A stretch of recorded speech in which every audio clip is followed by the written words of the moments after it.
बलबीर सिंह है vice chairman किसान साथ। अब नाम मैं और नहीं पढ़ूंगा, मैं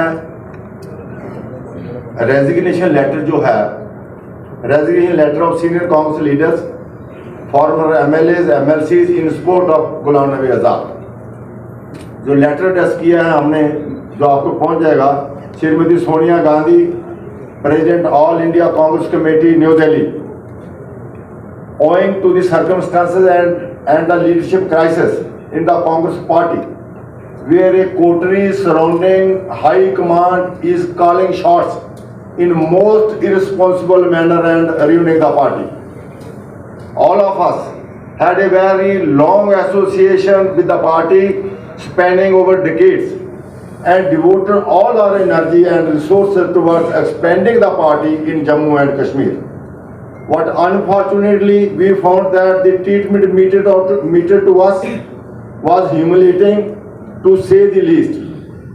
With our leader and mentor, Shri Ghulam Nabi Azad, having resigned from the party on the issues listed by him in a letter to you, we believe that we should also come out of the Congress to make some worthwhile contribution in building the positive political society where people are heard and responded to.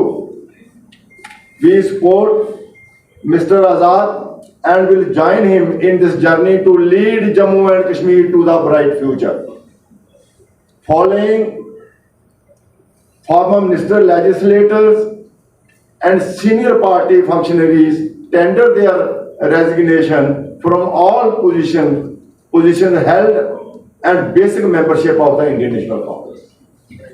तो ये letter हमने श्रीमती सोनिया गांधी को भेज दिया है, and we all have resigned from all our positions we were holding in Congress and including the basic membership of the Congress party.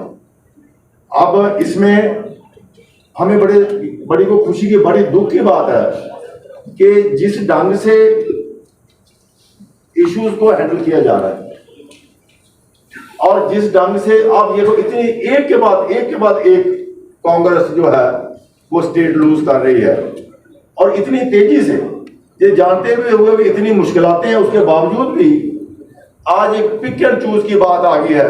कहीं एक time तक कांग्रेस सारी, जितनी भी कांग्रेस मतलब एक गांधी नेहरू परिवार के साथ जुड़ी हुई थी, सारे उसके लालिस थे, लेकिन आज की डेट में जो आज की लीडरशिप में, जो राहुल गांधी जी की लीडरशिप में पिक एंड चूज हो रही है कि उसका जाती जो पर्सनल जो बंदा है उसको प्रेसिडेंट बनाएंगे, उससे सारी सीनियर लीडरशिप जो है वो साइड लाइन में हो गई है, पब्लिक के इश्यूज उठाए नहीं जा रहे।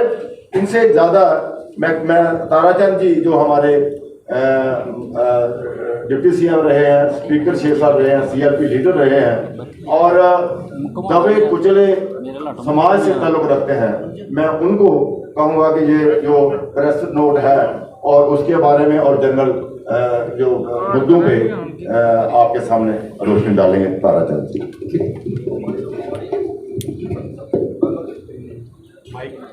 सर पीछे ध्यान दो यार। ठीक है सर, ठीक है जहाँ पे हमने, ठीक है सर, ठीक है माइक नीचे करना सर। पंडित जी माइक। नमस्कार, आदाब, सत श्री अकाल। आप सबका बहुत बहुत धन्यवाद कि आप हमारे बुलाने पे सब मित्र यहाँ इकट्ठा हुए। जैसे बलवान जी ने कहा, इन्होंने सबकी इंट्रोडक्शन दी है, लिस्ट भी आपके सामने पड़ी है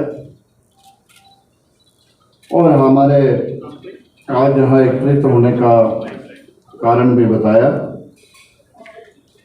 जैसे कि आप जानते हैं,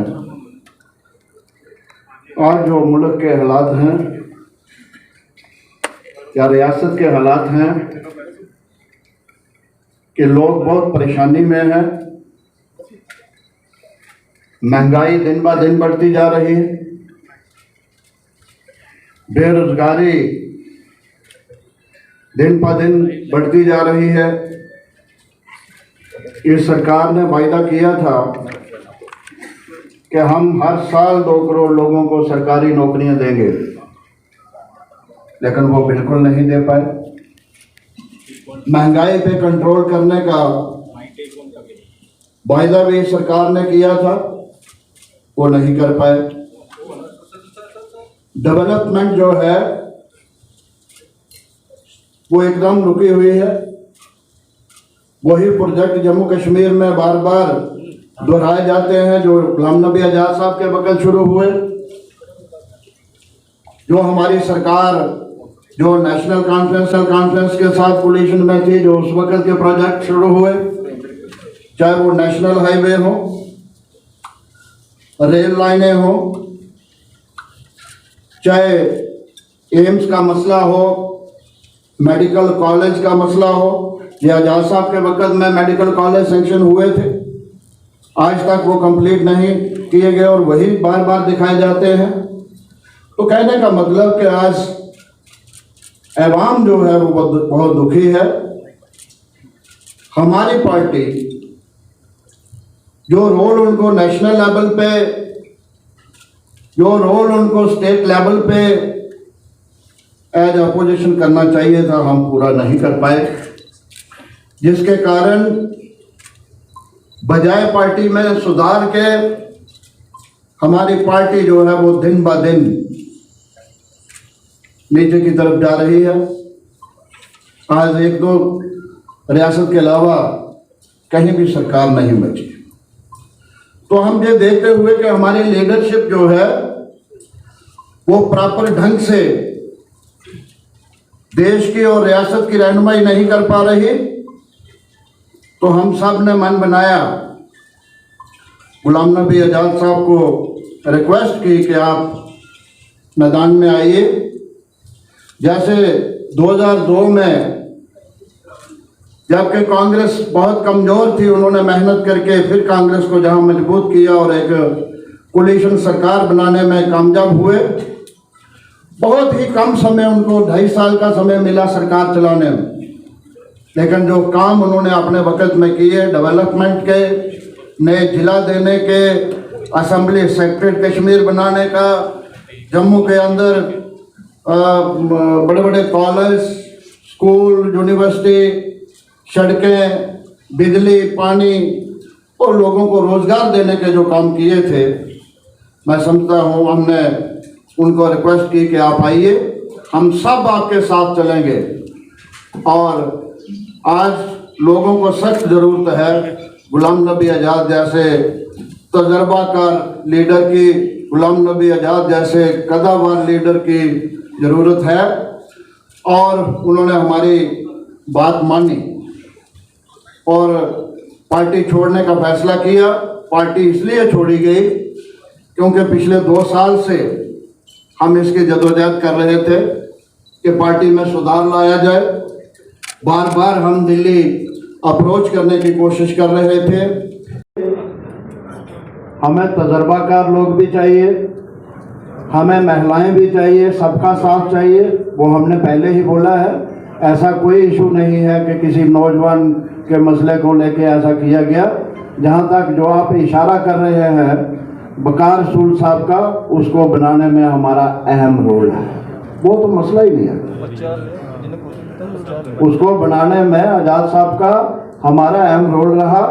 और जो एक लिस्ट दी थी 4 लोगों की गुलाम नबी आज़ाद साहब ने, उसमें बकार रसूल का भी नाम डाला गया था। सर जी, राहुल गांधी ने आज कहा है कि जो कांग्रेस के लॉयल हैं वो कभी नहीं छोड़ेंगे, वो भी दूसरा सवाल मेरा है कि आप देखेंगे पिछले 4-5 दिन से किस तरीके से रोज सैकड़ों की तादाद में लोग पार्टी छोड़ के आज़ाद साहब को ज्वाइन कर रहे हैं। आगे भी आप 10-15 दिन देखेंगे कि बहुत ज़्यादा लोग बारी बारी से पार्टी छोड़ते जाएंगे और आज़ाद साहब को ज्वाइन करेंगे। हमें, जैसे मैंने पहले कहा कि पार्टी के अलावा भी दूसरे लोगों के फ़ोन आ रहे हैं, वो भी गुलाम नबी आज़ाद साहब को फॉलो करना चाहिए। ऐसा कुछ नहीं है, अपनी पार्टी का क्या है वो, उससे हमें कोई लेना देना नहीं।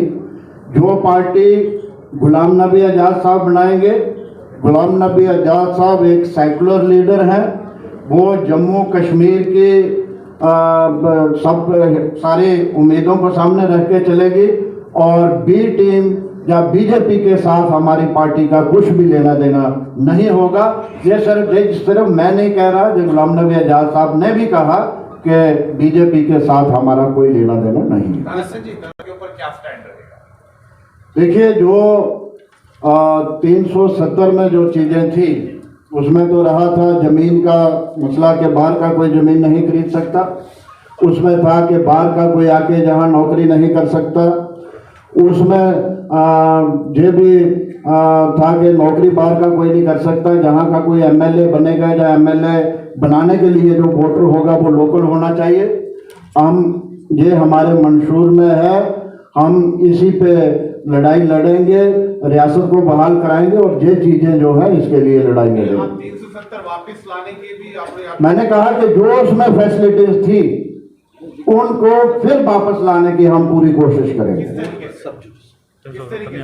वो तो अभी जो वो जब हमारी सरकार बनेगी, सरकार बनने के बाद हम इसकी जदोजहद करेंगे और दिल्ली में सरकार बीजेपी की बनी, उन्होंने तोड़ी।